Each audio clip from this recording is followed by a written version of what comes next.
ధనముండుటి కంటే యెహోవా యందు భయభక్తులతో కూడా కొంచెము కలిగి ఉండటం మేలు. ఆమె హల్లెలూయా.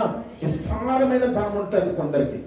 విస్తారమైన ధనం ఉండటం వల్ల నెమ్మది ఉండదు. ఆమె అందుకనే మత్తయి సువార్తలు అంటాడు కదా, నీ ధనం ఎక్కడ ఉండునో నీ మనసు అక్కడే ఉంటది. ధనం మీద మనసు ఉంటది. ఏ తమ్ముడు వచ్చేస్తాడో, మా వదిలి గారికి అంత వెళ్ళి వచ్చింది, మా ఇంటికాడ మా ఆయన గారు ఏం చేస్తున్నారో, లేకపోతే మా బీరువా బట్టలు కూడా వేసుకుంది, నేను పని 16 వెళ్ళి నా డబ్బులన్నీ కూడా పట్టుకుపోతాడో ఏంటో అని ఆలోచనలో ఉండిపోతుంది ఇక్కడ మా వదిలి గారు. అలాగా నీ ధనం ఎక్కడ ఉంటుందో నీ మనసు కూడా అక్కడే ఉంటది. ఆమె హల్లెలూయా.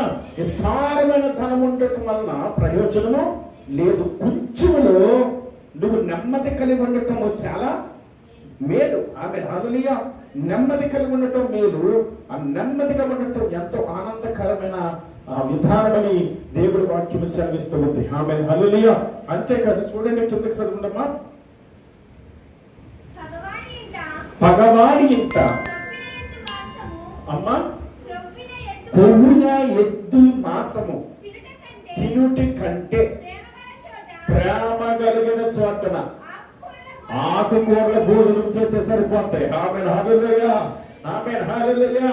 పగవాడి ఇంట నువ్వు వేట మాసం వేసుకుని భోజనం చేసిన, ఒకవేళ దూడ మాసం కొవ్వుని వ్యాసాన్ని తినినా దాని వల్ల నీకు బలం రాదు. కానీ ప్రేమ గల వారి ఇంటి వద్ద ఆకుకూర వేసుకుని భోజనం చేస్తే అదే నీకు మటనం. Amen hallelujah. Amen hallelujah. ప్రేమతో పెట్టాలండి. ఎత్తున ప్రేమ కలిగి పెడితే అది పచ్చడేసి పెట్టినా, నీళ్ళేసుకు పెట్టినా, చారేసి పెట్టినా ప్రేమతో భోంచేసి వెళ్ళిపోతారు. ప్రేమ లేని కాడ నువ్వు 4 రకాల ఏట మాసం కూరలు, చికెన్ మసాలా, చేప ఫ్రై అన్నీ వేసి పెట్టినా వెళ్ళాములండి, పట్టించుకోలేదండి, వెళ్ళామండి, పెట్టలేదండి ఇవి.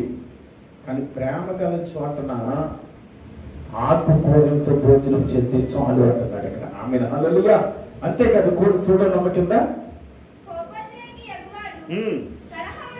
కోపాగ్ని రేపున వాడు కలహాన్ని రేపును, దీర్ఘశాంతుడు వివాదాన్ని అణిసివేస్తాడు. ఆమె హల్లెలూయా. కోపాగ్రహం ఉన్నవాడు ఏం చేస్తాడో తెలుసా?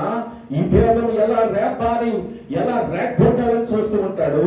ఈ వివేకం కలిగినట్టు వ్యక్తి కోపాన్ని ఏం చేస్తాడు? అణిసివేస్తాడు. ఆమె హల్లెలూయా. కోపాన్ని అణిసివేసే పరిస్థితుల్లో మనం ఉంటే దేవుడు మన పట్ల ఆనంద